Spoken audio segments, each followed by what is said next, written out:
All right, it's the end of a long day. You're headed home.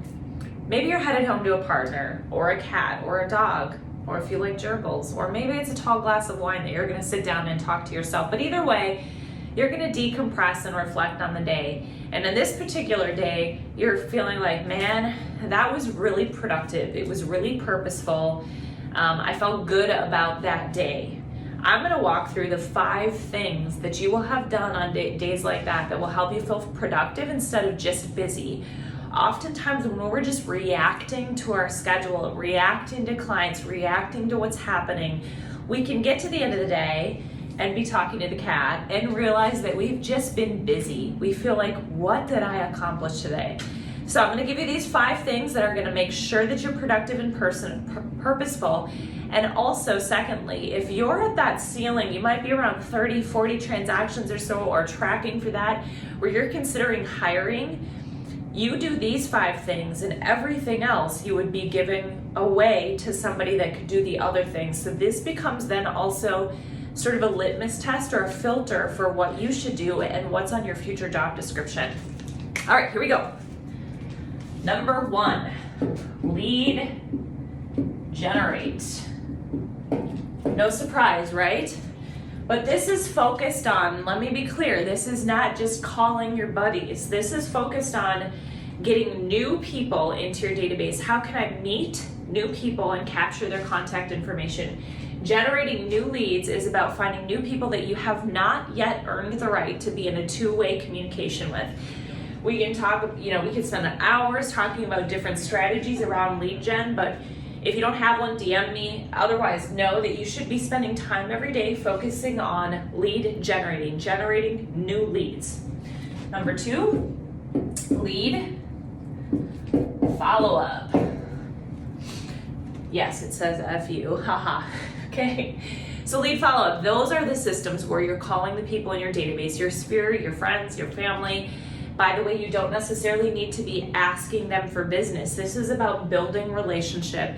And part of this lead follow-up might be a drip campaign that you have in place, but honestly, the administrative side of a drip campaign, so if you're sending out newsletters, if you're doing email content, whatever it is, that administrative side of it, somebody else could be doing. So again, if you're at that pain point of looking to hire, the only part that you're doing is the part that only you can do. I'll say that again. The only part of this that you're doing is the part that only you can do.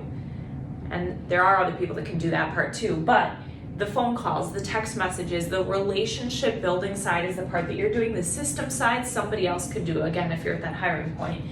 Number 3, going on appointments. Ooh, I'm gonna shorten that up. So this would be listing appointments, buyer presentation appointments. Those are the 2 main things. And maybe you're going on appointments with vendors, you're relationship building. So you're going on those appointments. Number 4, negotiating. So negotiating contracts, again, it would be maybe negotiating to get the withheld sign, but also just negotiating inspections, maybe some appraisal conversations while you're having negotiations with the other co-broker agent. So negotiating contracts, that's something that you do. And then 5, scripts and or role play, but I'm just gonna write scripts. I would say 95% of agents don't do this every day, and really this is like the warm-up before the workout. This is maybe 10 minutes a day. It does not have to be an hour that you block. It can be, but again, this is like a warm-up, and a lot of people think that scripts is about memorizing and reciting a script and sounding like a robot. It is not. It's being able to have an answer for objections that people have to either working with you or in negotiations. So if they're saying, yeah, I'd love to work with you, except I have an aunt in the business, what's going to be your answer to that? Now, if you're just reading out loud through scripts 10 minutes a day, you're not going to memorize them, but you're going to have something in your mind and something on the tip of your tongue that's going to help you in that conversation. If you want to build your business and get better at lead follow-up and better at negotiating and better at your appointments and better at lead generating, scripts is going to be the one thing that's going to put a magnifying glass on your skill and help you up level all the rest of these 4 things. So these are the 5 things you get on your calendar And then the rest of the day, you react to the day. You get to go get your latte. You get to sort of do whatever you want to do and have the day show up how it's going to show up if you make these 5 things a priority. Coming back to where I started, if you are at a point where you're considering hiring, one of the things I often encourage people to do is actually stick these 5 things on a Post-it note, put it on your computer, and then throughout the day, just ask yourself, is this thing that I'm doing right now one of these 5? And if the answer is no, write it on a separate piece of paper, stick it in a Word doc. So if you're posting on social media, is it one of these 5?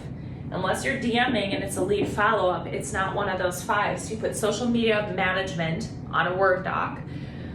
You're planning a client event, you're putting a flyer together, you're running riders out to a listing. All of those things are not one of these 5. So you start to see what could I put on a job description for somebody that I'm looking at hiring. The next question I often get is, yeah, Jen, but I can do those things. Sure you can. You're still going to hit a ceiling at some point. You're going to be maxed out. And you can choose to do that, but at some point you're going to have to then tell clients no and move through that. So these 5, everything else goes on a job description. The second thing I was going to say about the job description is people don't necessarily, they're concerned that it's not enough for a full-time job. Well, it might not be out of the gate, but as soon as they're doing all of those things, you put the time that you gain back into these 5, and that's how your business starts to really take off. Then guess what? You have more listings, you have more buyers, you have more paperwork, you have more finances so that you can do more client events. It's a cycle that starts to perpetuate and push forward. So ask yourself what are not these 5 that you can give away, but also what are you not currently doing that you want to be doing?